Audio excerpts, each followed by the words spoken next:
Hey guys, Rob Skiba here. It's about 5 minutes to 5 p.m. January 18th.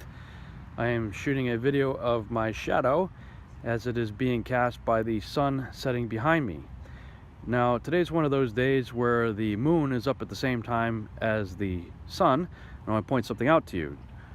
There's the moon, and we're told that the moon reflects the light of the sun.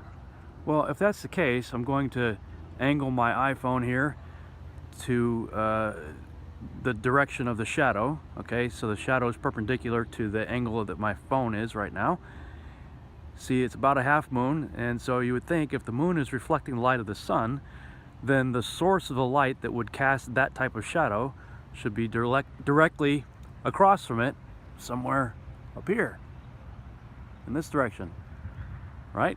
Directly parallel to the light source. Should be right across from it, right? But it's not. The sun's way down here. So how is the sun way down here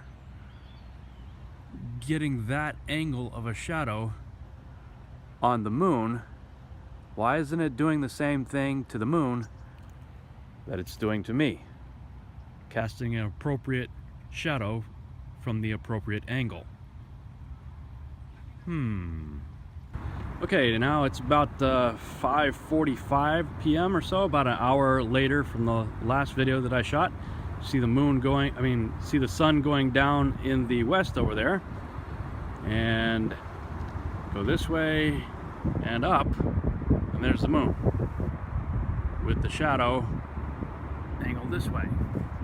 So you would think that if the moon is reflecting the light of the sun, that the sun should be shining this way. Problem is, the sun is now way down here.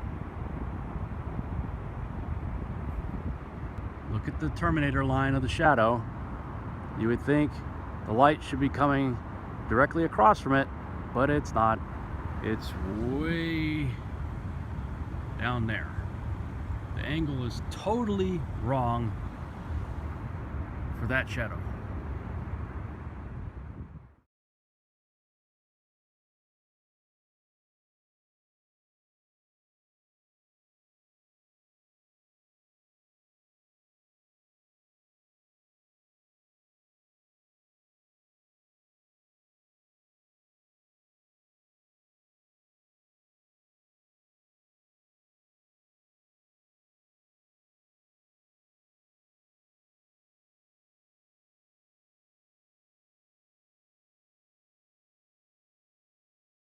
Hello, my name is Jerry Rogers, and I'm a little podunk town south of here or north of here called Shallowater, and we're going to do a moonlight test.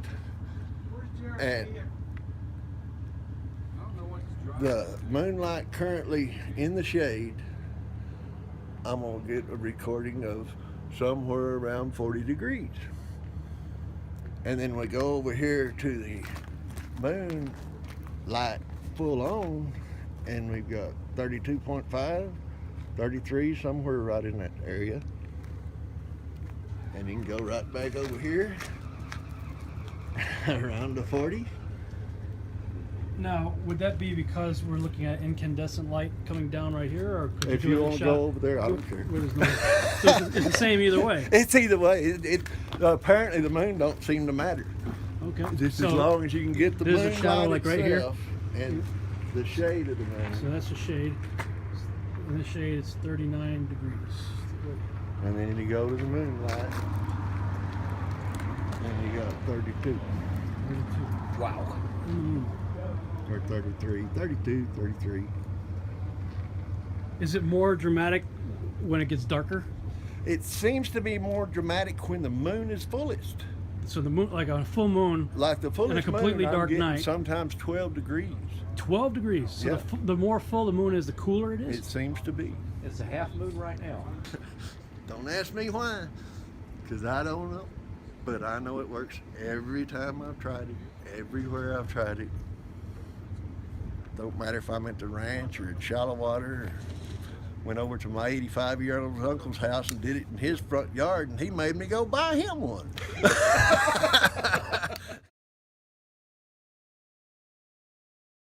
Okay, so it's a nice sunny day here in Dallas, Texas. It's about 3 o'clock in the afternoon.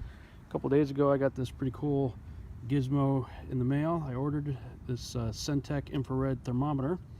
Basically you just pull the trigger and point it at something and it will tell you the temperature in Celsius and Fahrenheit. So I'm going to go ahead and turn this on, switch it from Celsius to Fahrenheit, pull the trigger and test the sunlight in the parking lot here. And it looks like it's 48.5. So now that's in direct sunlight. I'm going to go over here to the shadow of this bush and try it again.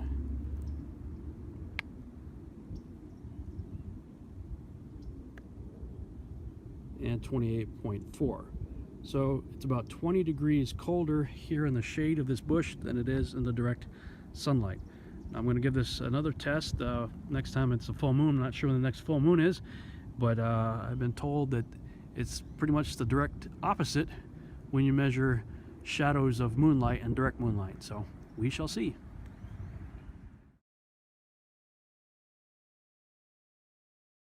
He gives, at least in his time, documented, annotated, footnoted accounts of people seeing the blood red moon lunar eclipse taking place while the sun was still up. Well, I mean, the model that we're all told is the only way that works is if the Earth is here and the sun is here and the moon is here in the cone-shaped, umbra shadow of the Earth. That's the only way you get the blood moon, is over here.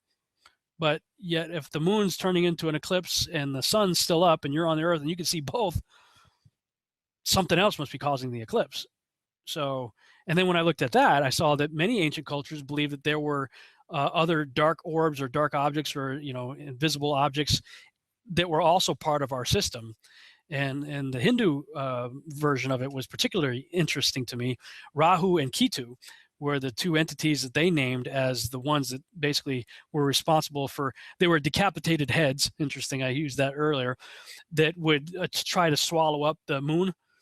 But because it's a decapitated head, when this spherical moon object came up on the moon, that's the illusion that we see of it turning red, and the moon just kind of goes out the neck of the decapitated head. That's, this is, the mythology develops because the people had a certain mindset and they were trying to explain things. This shows that the Hindus had the same mindset of an enclosed world within which the sun and moon were inside a dome, and they were trying to understand, well, what is that thing covering up the moon? And what is that covering up the sun? And I still think the moon is responsible for the solar eclipse, the moon coming in conjunction with the sun. But as far as the lunar eclipse, it can't be the way we're told in modern science if it's happening while the sun is still up. So I tend to believe, I mean, hey, why not? In heliocentric, spinning globe, monkey man science, they're all talking about dark matter anyway. So dark matter is like the buzzword phrase these days, and you got others talking about Nibiru and Planet X as a dark planet, supposedly going through our solar system. So why not? If you can embrace that in a spinning heliocentric globe model, why can't you accept it in the possible, enclosed world model? Like I said, I'm a zetetic agnostic right now. I'm looking at all the possibilities, looking at the available evidence, and trying to weigh it with reality and see what makes the most sense.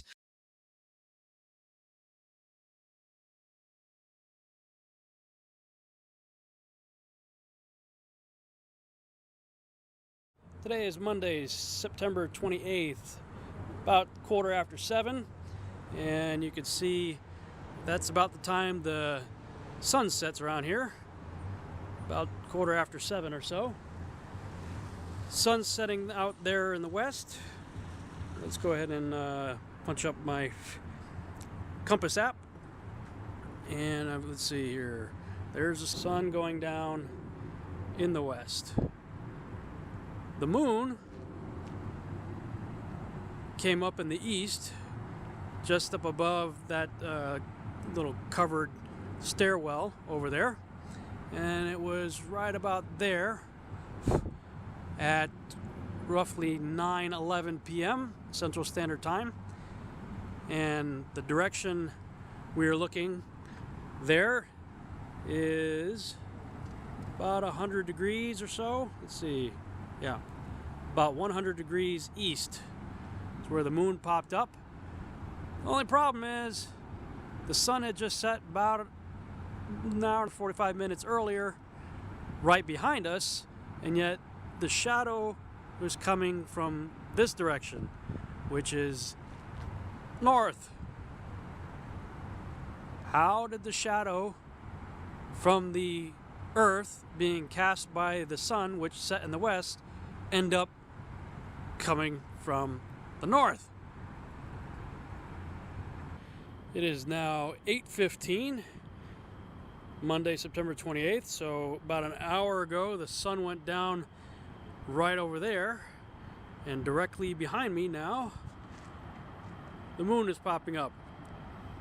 Like I said, just kind of right above the